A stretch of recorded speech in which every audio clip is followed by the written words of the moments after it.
बिस्मिल्लाहिर्रहमानिर्रहीम। अस्सलाम वालेकुम नाज़रीन, उम्मीद है कि आप सब लोग खैरियत से होंगे। एक बार फिर आपकी खिदमत में हाजिर हूँ। जिस तरह कि आप लोगों को मालूम है कि चंद रोज़ कबल एक कमिश्नर साहब जिसका ताल्लुक़ रावलपिंडी से था, उसने कुछ इंकशाफात किए थे और उसने अपने ओहदे से इस्तीफ़ा भी दिया था और कहा था कि मुझसे कुछ गलती सरजद हुई, मुझ पे प्रेशर डालकर कुछ ऐसे लोगों को पास किया है जो 50 और 40,000 लीड से पास फेल हुए थे, लेकिन उनको मैंने पास किया। तो फिर यहाँ पे मुख्तलिफ़ लोग जो है वो ये पूछते हैं कि आया सच में ये हुआ है या इसने कोई एक साजिश के ज़रिए ये सब कुछ किया है, या पीटीआई वालों ने या इस्टेब्लिशमेंट ने या किसी और ने साजिश की है।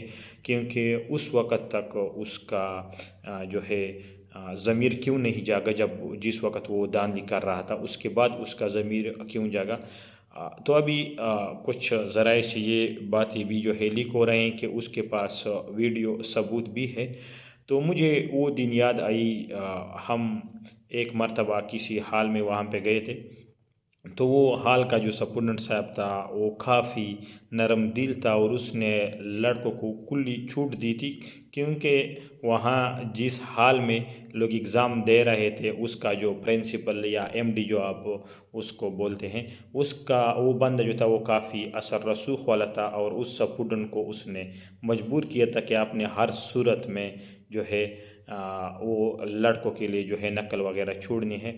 तो फिर उसने ये फ़ैसला किया कि चलो ठीक है। लेकिन बाद में जब रिज़ल्ट आ गया तो उस स्कूल के 40 बंदे जो थे वो जो है 4 और 3 साल तक उन पे केसेस थे। तो फिर वो काफ़ी लंबा मसला था। उसके बाद तो केसेस वगैरह चले, फिर वहाँ पे जो 4 सालों की जो सज़ा दी थी, पेनल्टी दी थी, उसको कम करके 2 साल और 1 साल तक बोर्ड वाले ले आए। लेकिन उसने किया था वो भी इसी तरह, उसके वो लड़कों को नकल वगैरह छोड़ता था, लेकिन साथ में वो खुफिया तरीके से वीडियो करता था और वो वीडियो सबूत वो सारे लेके गया था बोर्ड में।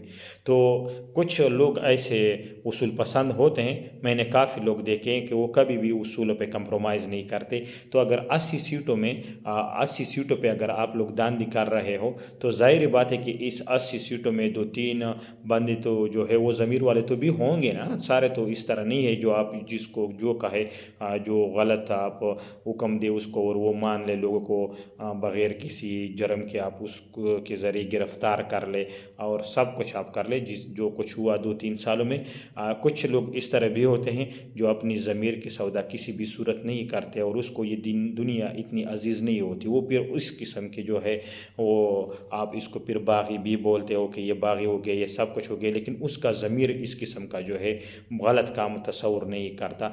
तो अल्लाह करे कि ये अपनी ज़मीर की वजह से उसने जिन लोगों के ख़िलाफ़ आवाज़ उठाई हो, और इसमें तो कोई शक नहीं है कि धांधली इंतहाई बड़े पैमाने पर हो चुकी है।